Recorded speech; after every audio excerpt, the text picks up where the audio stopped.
চীনের পর এবার এশিয়ান ফুটবলের আরেক পরাশক্তি উত্তর কোরিয়ার মুখোমুখি হবে বাংলাদেশ। সে ম্যাচ থেকে 1 পয়েন্ট নিতে পারলে অলিম্পিক ও বিশ্বকাপ খেলার মিশনে খানিকটা এগিয়ে যাবে ফুটবলের টাইগ্রেসরা। তাই কোরিয়া ম্যাচে জয় না পেলেও ড্র করতে চায় বাংলাদেশ, বলছেন গোলকিপার কোচ মাসুদ উজ্জ্বল। প্রথম ম্যাচে নিজের জাত চেনালেন, গোলবারে নিজেকে প্রতিপক্ষের সামনে দেয়াল রূপে মেলে ধরলেন মিলি। কিন্তু অবাক করা বিষয় হলো, চীনের সাথে শুরুর একাদশে তার নাম দেখে অনেকেই তাচ্ছিল্য করে বলেছিলেন কটু কথা। তবে সেসব কথা তোয়াক্কা না করে চীনের সামনে চীনের প্রাচীর হয়ে দাঁড়িয়েছিলেন মিলি। তবে হুট করেই যে মিলিকে ম্যাচে নামানো হয়নি তা জানালেন গোলকিপার কোচ মাসুদ উজ্জ্বল।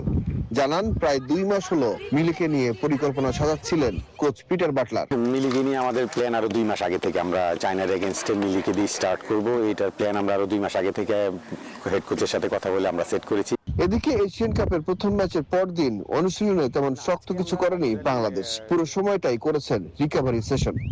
না, আজকে আমরা টোটালি রিকভারি সেশন করেছি এবং আমাদের ভুলভ্রান্তি নিয়ে কাল থেকে শুরু হবে। আমরা কালকের দিনটা পাবো। চীন ম্যাচে যেসব ভুল ত্রুটি হয়েছে তার শুধরাতে কাজ করবে টিম ম্যানেজমেন্ট, বলছেন মাসুদ উজ্জ্বল। আজকে আমরা একটা ভিডিও সেশন করব।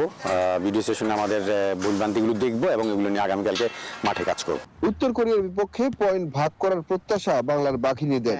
তবে কঠিন প্রতিপক্ষ হলেও ম্যাচ জয় অসম্ভব নয়, বলছেন মারিয়াম আমদা। কোরিয়ার সাথে যে ম্যাচটা, এটাও খুবই হার্ড টিম। তো ওইভাবে আমরা আসলে প্রথম যেহেতু যে ম্যাচটা আমরা যেভাবে সুন্দর করে স্টার্ট করেছি ভালোভাবে, তো সেকেন্ড ম্যাচটাও সেভাবে আমাদের স্টার্ট করতে হবে, কারণ এই টিমটা অনেক ভালো।